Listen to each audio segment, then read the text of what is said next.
se tebi izvinu. I meni je to mi je cilj, ja sam se izvinuo i to je to. Tebi poštovanje, tebi radi tvojih godina i radi svega što si prošao, tebi respekt.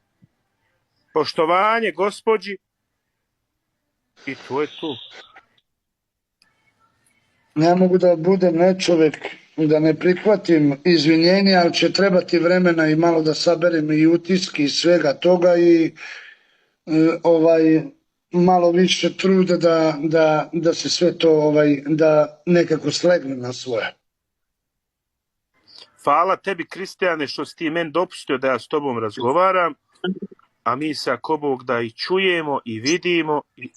Znači, pozdravi svoju suprugu, veliki pozdrav za tebe, laku noć i prijatno. Laku noć. Laku noć.